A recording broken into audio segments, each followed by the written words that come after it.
Saudara-saudara kaum muslimin, sidang sholat Idul Adha rahimakumullah. Indonesia tidak baik-baik saja. Angka kemiskinan menurun. Angka pengangguran juga sama menurun. Menurunnya dari kakek-kakek sampai ke cucunya. Alhamdulillah. Indonesia terlalu banyak pengkhianat, munafik. Iza zuyatil amanatu fangtazir sa'ah. Apabila orang itu diamanahi jabatan, kedudukan, pangkat, khianat terhadap amanah tersebut, maka tunggu kehancurannya suatu negara tersebut. Baru-baru ini kita mendengar Bapak Presiden kita kunjungan ke Amerika sehingga terjebak oleh BOP Trump Amerika. Tujuannya apa? Untuk perdamaian. Indonesia masuk ke dalam gabung dengan BOP membayar 17 triliun. Kemudian Indonesia ini sebenarnya banyak sekali menghabiskan dana APBN. Belum lagi MBG, tambah lagi BOP Amerika Trump 17 triliun. Kemudian dari Menteri Agama kita kemarin kunjungan ke Israel, walhasil daripada kunjungan ke Israel, begitu pulang dari Israel ngomongnya ngaco. Konon katanya statementnya, kalau kita ingin maju, tinggalkan zakat. Karena zakat itu tidak populer. Di zaman Rasulullah itu yang populer itu adalah sodakoh. Ini orang kayak nggak tahu mana yang wajib, mana yang sunnah. Oh, ternyata ada tujuan di situ untuk mengumpulkan dana sebesar 1.000 triliun. Dana umat. Kemudian ada statement tentang masalah kurban. Daripada repot-repot panitia kurban, panitia akah, lebih baik serahkan saja uangnya kepada pemerintah. Biarkan pemerintah yang mengelolanya.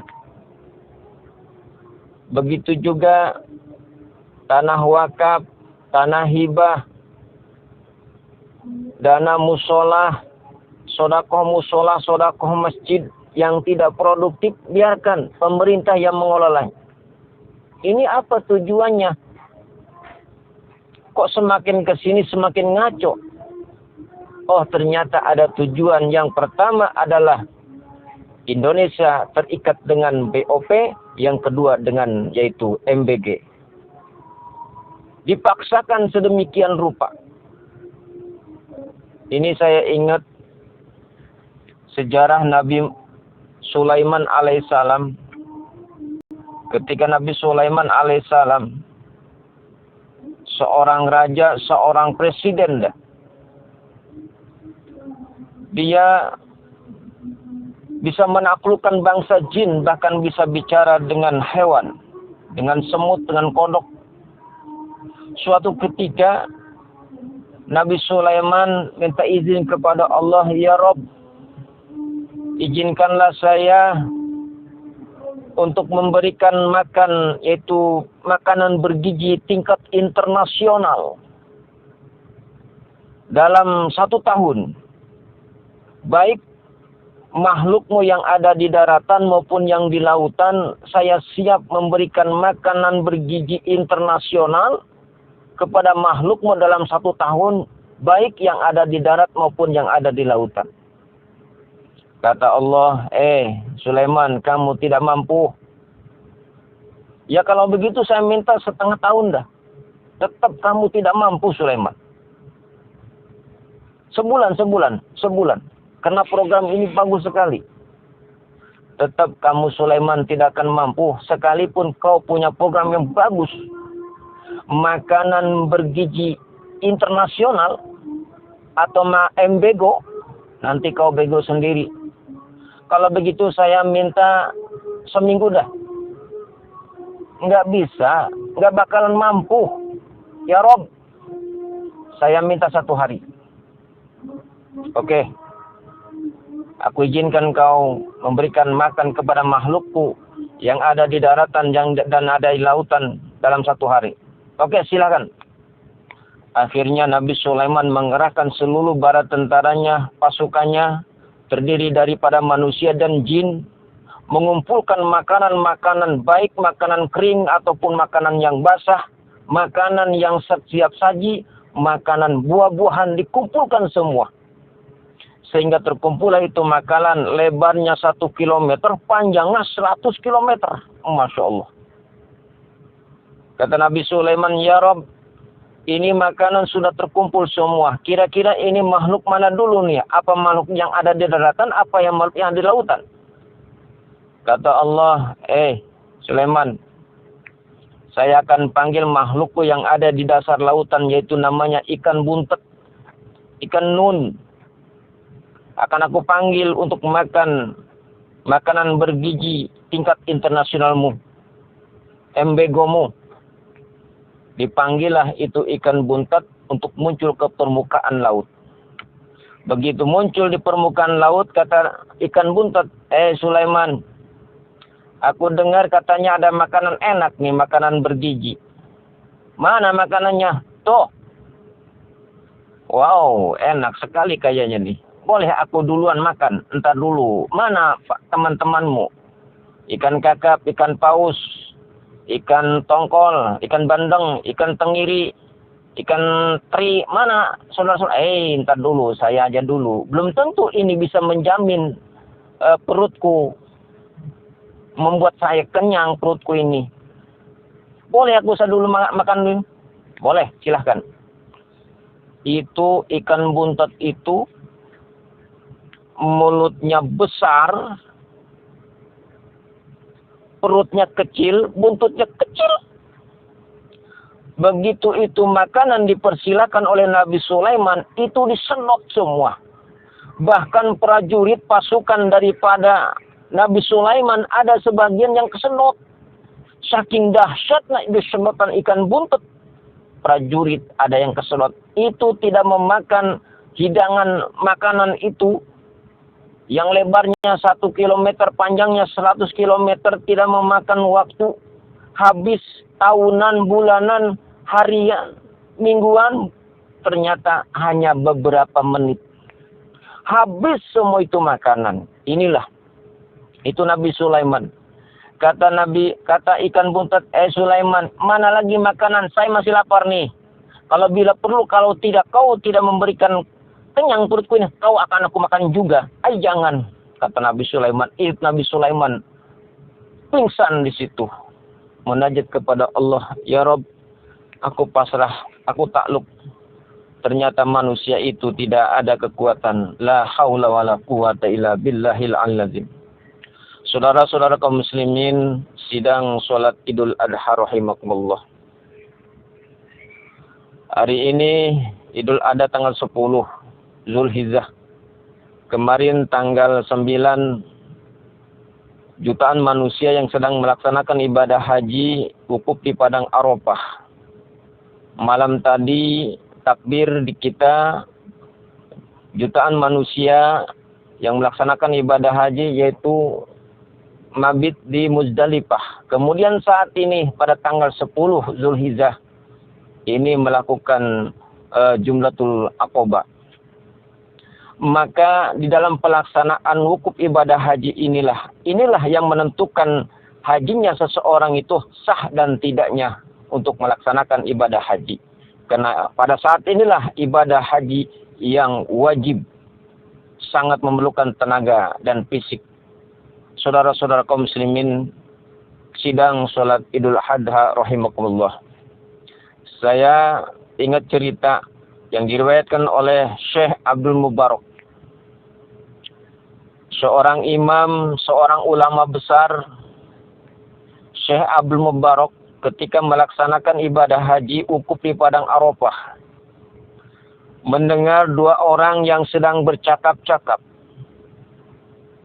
Kata orang yang pertama, di padang Arafah, wukuf di padang Arafah, ngomong. Kata orang pertama, di tahun ini nih, jutaan manusia yang melaksanakan ibadah haji, hajinya sah, tapi tidak diterima oleh Allah Subhanahu wa Ta'ala. Itu Syekh Abdul Mubarak kaget. Kemudian lebih kaget lagi, orang yang kedua ngomong, di tahun ini nih, jutaan manusia yang sedang melaksanakan ibadah haji, hajinya sah dan diterima oleh Allah Subhanahu wa Ta'ala, itu berkat sedekahnya Abu Quhafa orang Syria Damaskus. Syekh Abdul Mubarak semakin lebih kaget lagi, karena membicarakan tetangganya, yaitu Abu Quhafa. Syekh Abdul Mubarak adalah orang Syria Damaskus. Dan kemudian Abu Quhafa orang Syria Damaskus yang bisa mengesahkan jutaan manusia yang sedang melaksanakan ibadah haji, hajinya sah dan diterima oleh Allah Subhanahu wa Ta'ala, itu berkat sedekahnya Abu Quhafa. Syekh Abdul Mubarak setelah selesai melaksanakan ibadah haji pulang.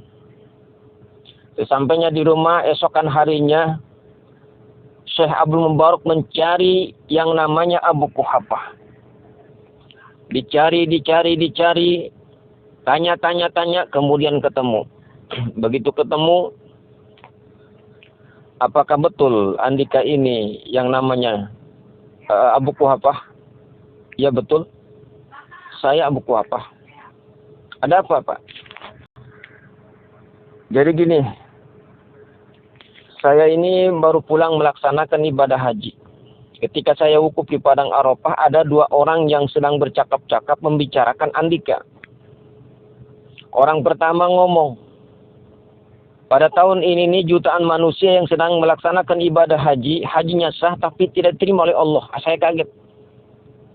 Diterima, sah tapi tidak terima.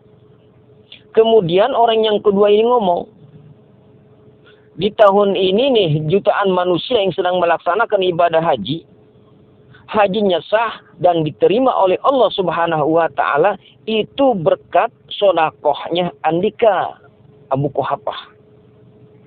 Ini apakah kenal Abu Quhafa dengan orang yang dua ini ya waktu saya wukuf di padang Arafah? Enggak.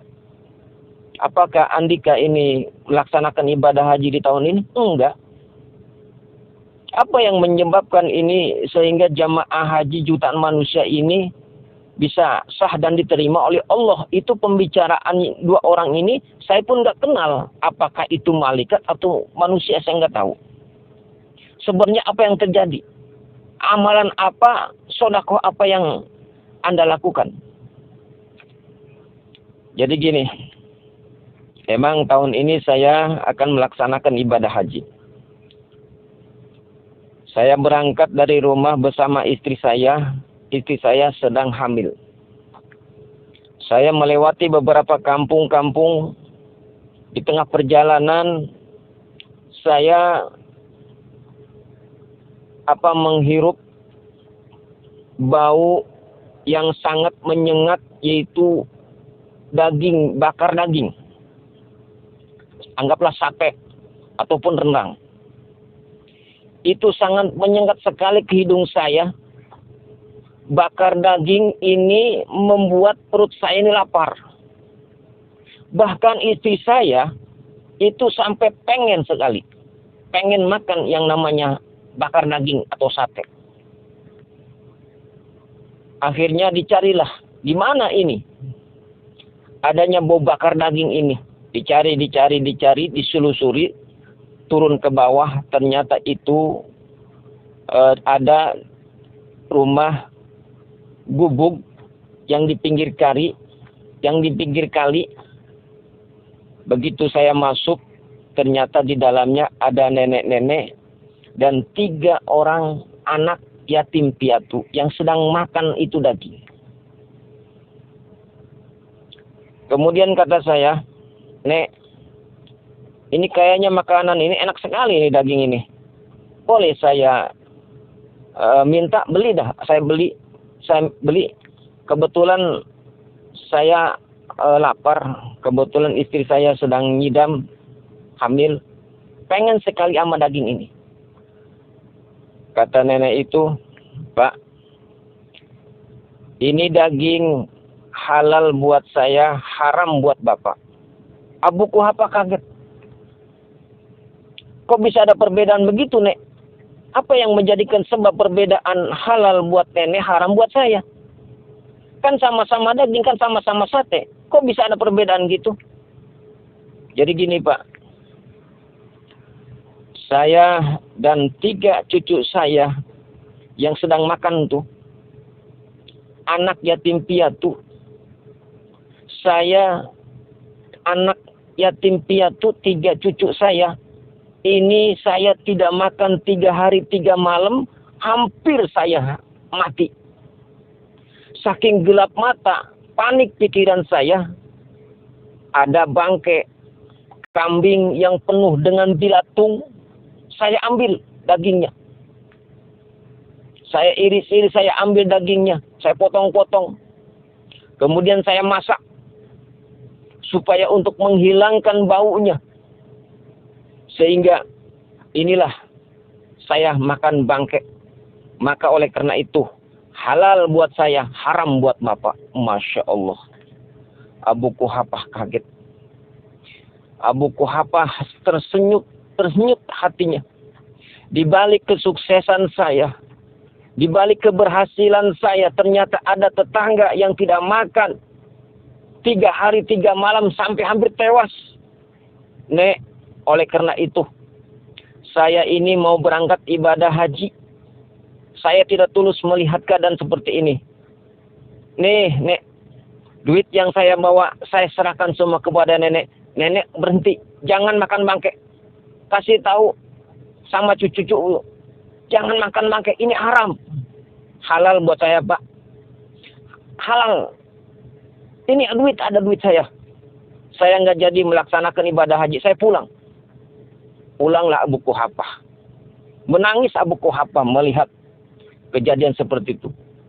Ada orang yang sampai berani makan bangkai karena panik daripada mati. Ad-dururatu tubihul mahdurat. Madorat itu bisa memperbolehkan terhadap hukum yang dilarang. Pulang Abu Quhafa. Oh, kata Syekh Abdul Mubarak, ternyata inilah sedekah Anda ini bisa mengesahkan jutaan manusia yang sedang melaksanakan ibadah haji di Makkahul Mukarramah. Ini kemungkinan itu yang bicara itu adalah malaikat yang memberikan kabar lewat saya. Tiba-tiba ada yang berduyun-duyun datang ke Abu Quhafa. Mengucapkan banyak terima kasih, Pak. Saya terima kasih Bapak sudah menolong saya di sana di Mekah. Kalau nggak ada Bapak, waduh, saya ini kayaknya nggak bakalan pulang ke rumah. Pak, saya mah nggak berangkat. Saya mah nggak melaksanakan ibadah haji. Bapak jangan ngeyel. Kan istri Bapak yang nuntun saya. Yang pegang tangan saya. Ada lagi orang ucapkan, Pak, terima kasih ya. Kalau bukan karena Bapak, ibadah saya nggak tahu nih, tahu sah tahu enggak. Tapi karena ada Bapak, saya dibimbing oleh Bapak. Terima kasih ya, ini ada hadiah dari saya. Aduh, saya nggak berangkat haji. Bapak jangan ngel. Kapan Bapak yang ngebimbing saya? Gimana sih Bapak ini? Aduh, itu Abu Quhafa semakin pusing. Akhirnya Abu Quhafah minta petunjuk kepada Allah. Sholat istikharah. Setelah selesai sholat istikharah, tidur. Abu Quhafah mimpi malamnya. Ternyata di dalam impian Abu Quhafah itu ada 2 malaikat yang diserupakan, yaitu Abu Quhafah dan istrinya Abu Quhafah bisa menolong orang-orang di sana. Bisa mengesahkan jutaan manusia yang sedang melaksanakan ibadah haji berkat sodakohnya Abu Quhafah. Itulah sodakoh yang diberikan kepada orang tetangga kita yang tidak makan 3 hari 3 malam hampir tewas. Itu lebih baik daripada haji dan umroh. Barakallah. Barakallah li wa lakum fil Qur'anil azim. Wa nafa'ani wa iyyakum bil ayati wa dzikril hakim. Wa taqabbala minni wa minkum tilawatahu innahu huwas samiul alim. Wastaghfirul azim li wa lakum wa lisairil muslimin wal muslimat wal mu'minina wal mu'minat fastaghfiruhu innahu huwal ghafurur rahim.